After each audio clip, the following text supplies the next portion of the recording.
तो अगर हम थॉर वर्सेस जस्टिस लीग का कंपैरिजन कर सकते हैं तो हम सुपरमैन वर्सेस अवेंजर्स का कंपैरिजन क्यों नहीं कर सकते।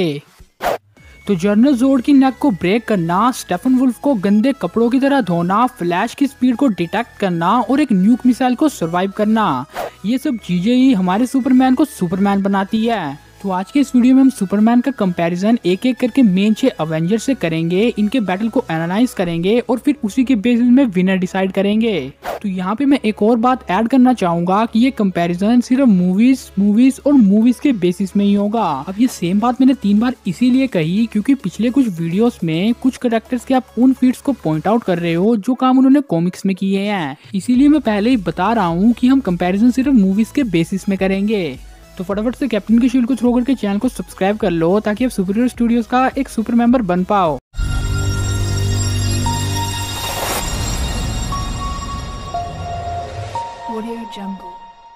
तो अब हम एक एक करके सुपरमैन का कंपैरिजन अवेंजर्स के साथ शुरू करते हैं।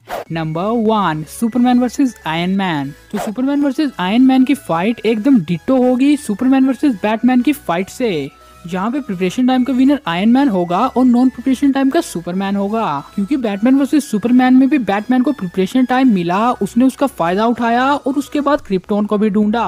और ये बात तो हम सभी को पता ही है कि आयरन मैन और बैटमैन ऑलमोस्ट सिमिलर कैरेक्टर्स हैं। तो बैटमैन क्रिप्टोन को ढूंढ सकता है तो आयरन मैन भी भला क्रिप्टोन को क्यों नहीं ढूंढ सकता।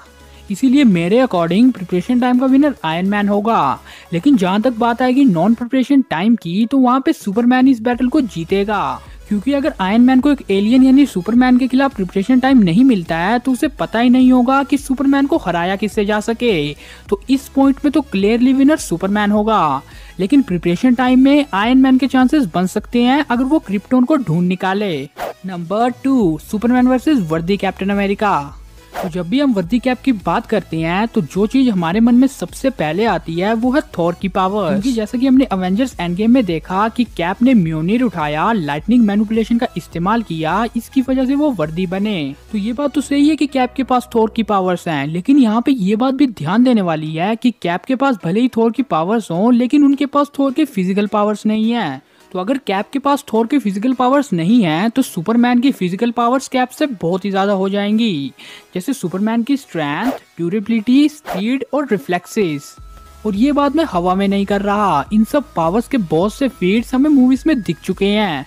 फिर अगर हम बात करें मदर बॉक्सेस को सेपरेट करने की, या हम बात करें टेक्टोनिक प्लेट्स को मूव करने की, इसके अलावा बात करें एक बहुत बड़ी बिल्डिंग को लिफ्ट करने की, या हम बात करें स्टेफन वुल्फ को पागलों की तरह धोने की, या हम बात करें न्यूक मिसाइल को सरवाइव करने की, फिर चाहे हम बात करें डूम्सडे के पंचेस को सरवाइव करने की, इसके ऊपर फ्लैश को डिटेक्ट करना, अफ्रीका कॉन्टिनेंट को विद इन सेकंड में पार करना और पूरी जस्टिस लीग का एक साथ होने के बावजूद सुपरमैन को अपनी जगह से ना हिलाना, और ये सब चीजें सुपरमैन को सुपरमैन बनाती हैं। तो अगर हम ओवरऑल देखें तो सुपरमैन की स्ट्रेंथ, ड्यूरेबिलिटी, स्पीड और रिफ्लेक्सेस और उसकी पावर्स बहुत ही ज्यादा है वर्दी कैप से। तो ये हो सकता है कि सुपरमैन के हीट विजन को कैप अपनी शील्ड से ब्लॉक कर ले, और अगर कैप लाइटनिंग का इस्तेमाल करे तो शायद सुपरमैन उस लाइटनिंग से बच जाएगा। क्योंकि सुपरमैन की स्पीड और रिफ्लेक्सेस बहुत ही ज्यादा तेज हैं, और अगर वो एक बार भी लाइटनिंग से बचा तो वो एकदम कैप के सामने आ जाएगा, फिर अपने सुपर पंची से वो कैप को नॉकआउट कर देगा। तो अगर कैप की लाइटनिंग सुपरमैन को लग भी जाती है तो सुपरमैन उससे हील भी बहुत जल्द हो जाएगा। और अगर कैप अपने पंचीज, अपनी शील्ड और म्योनिर को थ्रो करने की कोशिश करेगा तो सुपरमैन अपने रिफ्लेक्सेस से उन्हें डॉच कर लेगा, जैसा उसने स्टेफन वुल्फ के साथ किया। तो अगर ओवरऑल देखे तो कैप की स्ट्रेंथ, ड्यूरेबिलिटी, स्पीड और रिफ्लेक्सेस और पावर्स, ये सब पॉइंट सुपरमैन से बहुत पीछे हैं, जिसकी वजह से इस बैटल का विनर सुपरमैन होगा। Number 3, Superman versus Hulk. तो हल्क एमसीयू का एक ऐसा कैरेक्टर है जो सुपरमैन को एक अच्छी खासी टक्कर दे सकता है। तो हम सुपरमैन वर्सेस हल्क की फाइट को अलग अलग पॉइंट में डिस्कस करते हैं।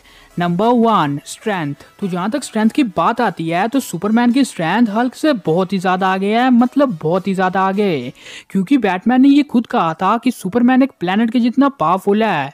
और जहाँ तक हल्क की बात आती है तो हल्क सिर्फ 100 टन तक के वेट को लिफ्ट कर सकता है अभी तक एमसीयू में। Number 2, durability.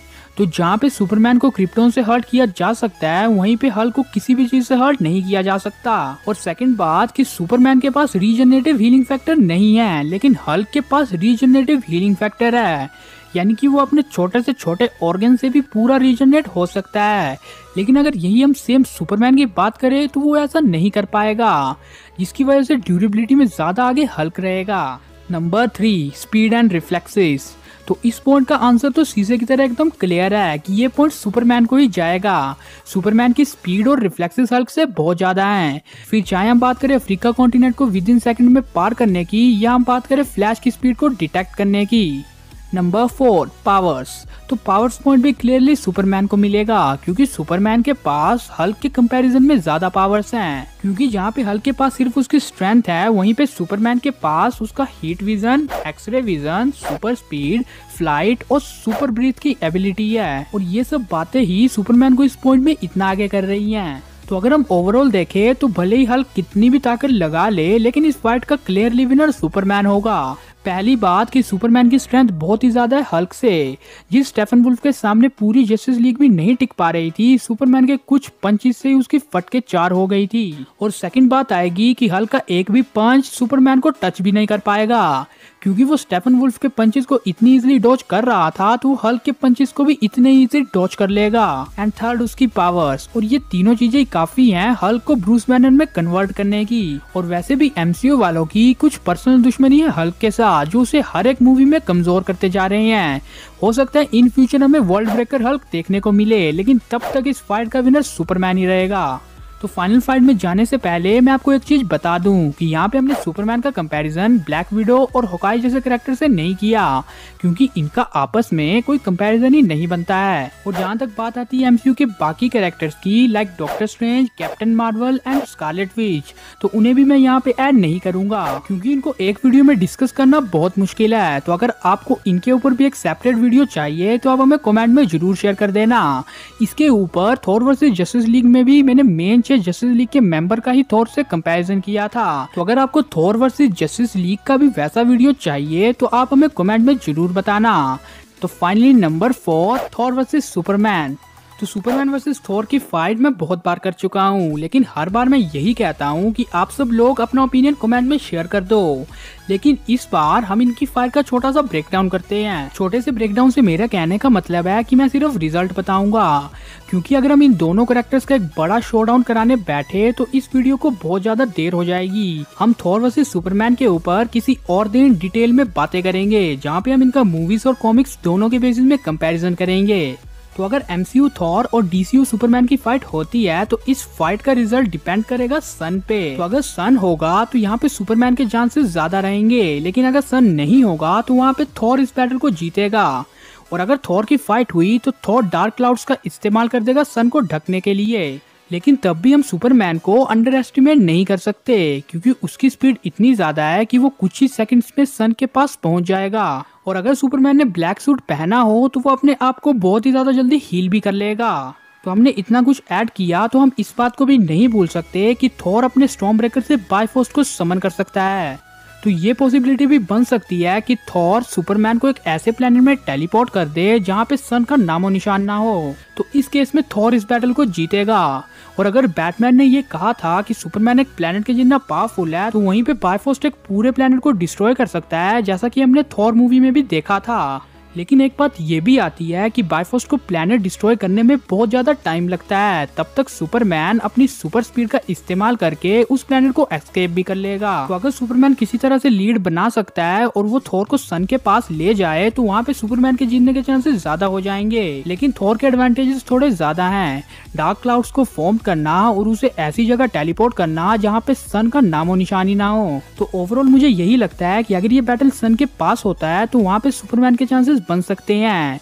लेकिन तब भी इस बैटल को ज्यादा जीतने के चांसेस थॉर के पास हैं, उसकी टेलीपोर्टेशन और उसकी वेदर मैनिपुलेशन एबिलिटीज की वजह से। तो यहाँ पे एक बात याद रखना कि ये पूरा कंपैरिजन सिर्फ मूवीज के बेसिस के ऊपर बेस्ड था। हमने यहाँ पे कॉमिक्स को एज अ रेफरेंस तक यूज नहीं किया था। और मैंने ऐसा इसीलिए कहा क्योंकि सुपरमैन के हमें बहुत ही मैसिव फीट्स देखने को मिले कॉमिक्स में भी, लेकिन थॉर के भी कुछ कम नहीं है। तो अगर आपको थॉर वर्सेस सुपरमैन का कॉमिक कंपैरिजन वीडियो चाहिए तो वो बात आप हमें कमेंट में जरूर बताना। तो ये था कंप्लीट वीडियो जहाँ पे हमने सुपरमैन वर्सेस अवेंजर्स का मूवीज के बेसिस में कंपैरिजन किया। अगर आपको वीडियो पसंद आया है तो वीडियो को लाइक और शेयर जरूर कर देना, चैनल को सब्सक्राइब करके बगल वाले बेल आइकन को जरूर ऑन कर देना। And never forgets it's your super hero studios and you all are super heroes 10। So S S 10 assembled।